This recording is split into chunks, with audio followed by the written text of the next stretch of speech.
Assalamualaikum warahmatullahi wabarakatuh. Perkenalkan, kami dari kelompok 4 yang terdiri dari Nur Nazmi Mahmud, saya sendiri, Rizka Ramadhani Rahama, dan Cynthia Putri Musa.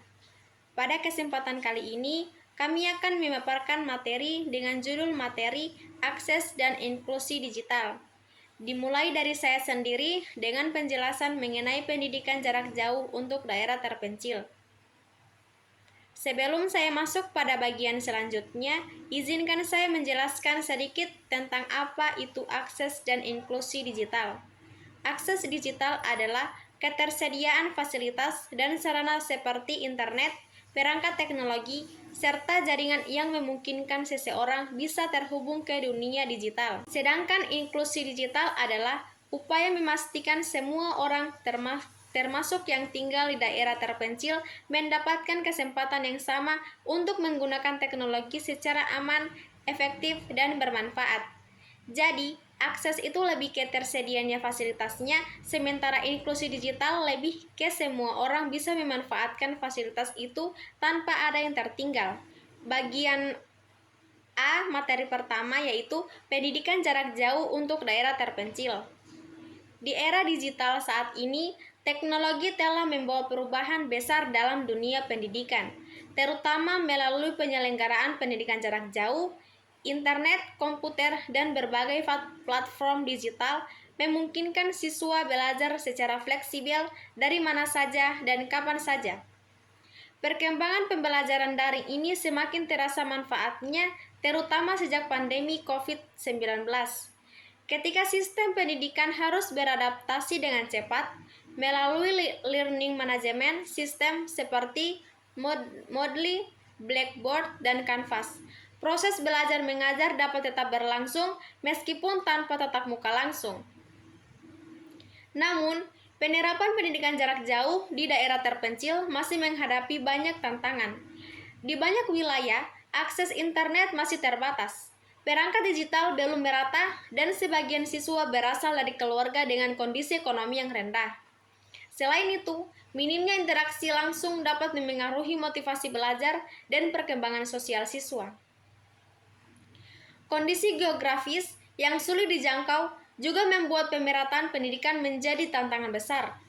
Oleh karena itu, pendidikan jarak jauh hadir sebagai jembatan agar siswa di daerah pedesaan, kepulauan, atau wilayah 3T tetap dapat mengakses pendidikan berkualitas. Selain pembelajaran daring berbasis internet, terdapat pula alternatif lain seperti radio pendidikan, modul cetak, video offline, serta microlearning melalui WhatsApp yang terbukti membantu sekolah di daerah yang jaringannya tidak stabil. Agar pendidikan jarak jauh berjalan efektif, kesiapan guru, literasi digital, serta dukungan orang tua sangat dibutuhkan. Pemerintah juga berperan penting melalui pembangunan infrastruktur, bantuan kuota internet, dan pengadaan perangkat untuk siswa dan guru. Secara keseluruhan, pendidikan jarak jauh memiliki potensi besar dalam pemerataan pendidikan di Indonesia, khususnya bagi masyarakat di daerah terpencil. Dengan kerjasama semua pihak, model ini dapat menjadi sistem pembelajaran yang inklusif, adaptif, dan berkelanjutan. Selanjutnya, penjelasan akan dilanjutkan oleh rekan saya, yaitu Nur Nazmi Mahmud, dengan materi mengenai solusi teknologi untuk siswa berkebutuhan khusus. Baik, saya Nur Nazmi Mahmud sebagai pemateri kedua akan melanjutkan penjelasan materi dari yang sebelumnya Kariska sudah jelaskan bagian A. Dan kita akan lanjut di bagian B, yaitu solusi teknologi untuk siswa berkebutuhan khusus. Perkembangan teknologi telah membuka peluang besar dalam pendidikan inklusif, terutama bagi siswa berkebutuhan khusus. Kini teknologi tidak hanya menjadi alat bantu, tetapi juga menjadi pendukung utama pembelajaran yang adaptif sesuai kemampuan siswa. Pertama, terdapat teknologi asistif seperti screen reader untuk siswa tunanetra, speak to text untuk siswa tunadaksa, serta alat bantu dengar digital untuk siswa tunarungu. Kedua, banyak aplikasi pembelajaran adaptif seperti Microsoft Learning Tools dan fitur aksesibilitas pada Google Classroom yang membantu siswa dengan disleksia atau hambatan lainnya. Ketiga, media pembelajaran multisensori seperti video interaktif, animasi atau display braille sangat mendukung pemahaman konsep bagi siswa berkebutuhan khusus. Selain itu, kecerdasan buatan atau yang biasa disebut AI juga mulai digunakan untuk menganalisis kebutuhan siswa, memberikan latihan yang sesuai, hingga membantu komunikasi bagi siswa tunarungu. Teknologi berbasis virtual reality dan augmented reality pun mulai diterapkan untuk melatih keterampilan sosial, terutama bagi siswa autisme, dalam lingkungan yang aman dan terkontrol. Agar semua teknologi ini efektif, guru, sekolah, dan orang tua perlu bekerja sama serta didukung oleh kebijakan pemerintah dan program pelatihan guru. Untuk bagian selanjutnya, mengenai upaya mengurangi kesenjangan digital dalam pendidikan akan dijelaskan oleh rekan saya, Cynthia Putri Musa. Baik, saya Cynthia Putri Musa akan melanjutkan materi yang terakhir, yaitu bagian C, mengurangi kesenjangan digital dalam pendidikan.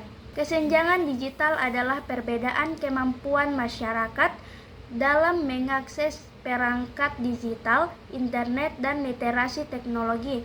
Hal ini berdampak langsung pada kualitas pembelajaran, terutama bagi siswa di wilayah 3T atau dari keluarga berpenghasilan rendah. Ada beberapa upaya strategis untuk mengurangi kesenjangan digital, yaitu yang pertama, peningkatan infrastruktur teknologi seperti perluasan jaringan internet, pembangunan dan penyediaan listrik stabil di daerah terpencil. Yang kedua, penyediaan perangkat terjangkau melalui subsidi laptop, smartphone, atau pembangunan laboratorium komputer di sekolah.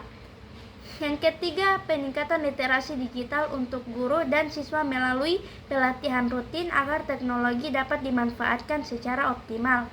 Yang keempat, pengembangan materi pembelajaran adaptif seperti modul offline, video loaded, atau aplikasi berbasis kuota minimal. Yang kelima, kolaborasi pemerintah, swasta, dan masyarakat dalam membangun akses digital yang merata. Yang keenam, kebijakan pendidikan yang berpihak pada inklusi digital, memastikan semua peserta didik mendapatkan kesempatan belajar yang sama. Dan yang terakhir, pemanfaatan aplikasi EdTech seperti LMS, e-learning, atau platform interaktif dengan didampingi pendidik. Dengan langkah-langkah tersebut, kesenjangan digital dalam pendidikan dapat semakin berkurang, sehingga teknologi benar-benar menjadi alat pemberdayaan bukan sumber ketimpangan baru. Demikian pemaparan materi dari kelompok 4 mengenai akses dan inklusi digital. Semoga video ini bermanfaat dan memberikan pemahaman yang lebih luas mengenai pentingnya pemerataan akses digital dalam dunia pendidikan. Lebih dan kurangnya kami mohon maaf. Wassalamualaikum warahmatullahi wabarakatuh.